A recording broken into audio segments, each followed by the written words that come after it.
Num contexto de guerra, há sempre complexas, fascinantes e por vezes hilariantes histórias humanas para contar,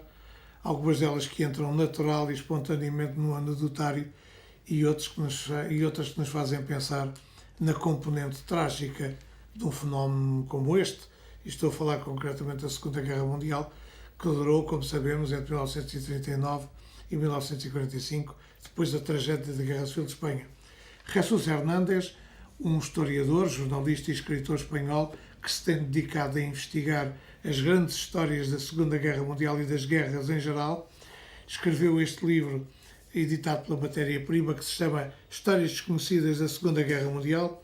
com um subtítulo atrativo e aliciante, Feitos Insólitos e Heróis Improváveis do maior conflito armado do século XX, em que nos conta histórias como estas. As tropas americanas que vieram combater para a Europa para garantir de uma forma decisiva, juntamente com os soviéticos e outras tropas aliadas, a derrota do Terceiro Reich hitleriano, tinham direito a 22 folhas e meia de papel higiênico por dia,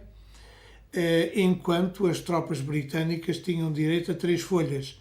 Era manifestamente uma desproporção e uma injustiça que refletia também o estado de riqueza, de abundância e de expansão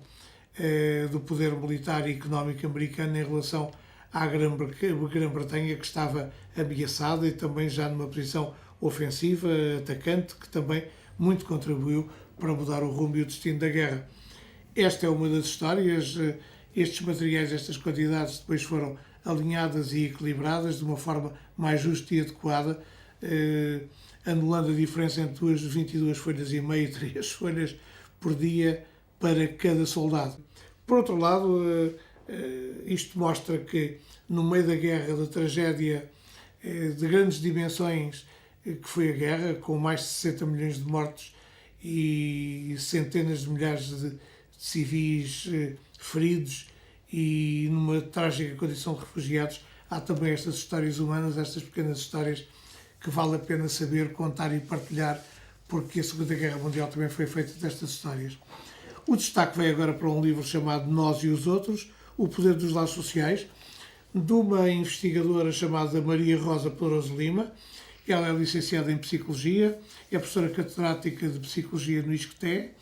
já teve funções diretivas na estrutura que agrega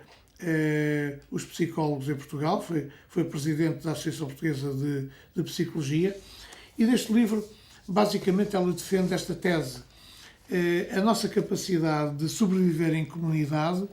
resulta exatamente da capacidade de criarmos laços de comunicação, de solidariedade,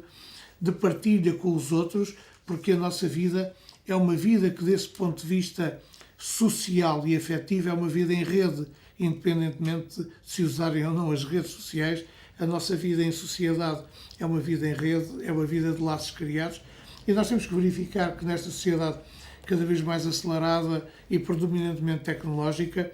as pessoas têm tendência a resvalar para o egoísmo e para a falta de solidariedade, e portanto este livro, sendo uma investigação académica acessível e que se lê com agrado, com satisfação pela acessibilidade que a autora garantiu,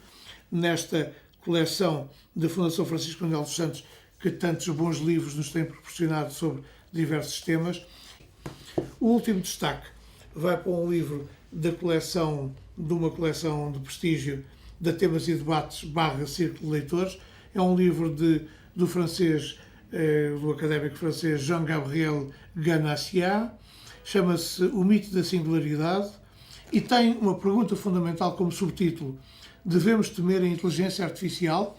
Aquilo que o investigador nos expõe é o seguinte: cada vez mais a nossa sociedade avança do ponto de vista tecnológico no sentido da robotização e da utilização exploratória, profunda e consistente, até do ponto de vista da estratégia industrial, da inteligência artificial. E a pergunta que se coloca, que ele coloca e nós colocamos em cada dia que passa, sobretudo quando somos enquadrados pela oferta fílmica, cinematográfica, que nos coloca através da ficção científica em contextos complexos em que a inteligência artificial e o fenómeno da robotização põem em causa a própria liberdade e soberania do ser humano num mundo complexo e cada vez mais dominado pela forte e crescente componente tecnológica, aquilo que ele diz é que não existe o risco de a inteligência artificial se tornar autónoma e nos poder controlar e dominar. Ele chama a atenção para estes cenários que são muitas vezes fantasmagóricos ou fantasmáticos e que não têm razão de ser. Não temos esta ameaça concreta de poder perder a nossa soberania, a nossa independência e a nossa liberdade devido ao confronto com a inteligência artificial, que pode obviamente ter vantagens, pode trazer progressos e facilitar as nossas tarefas,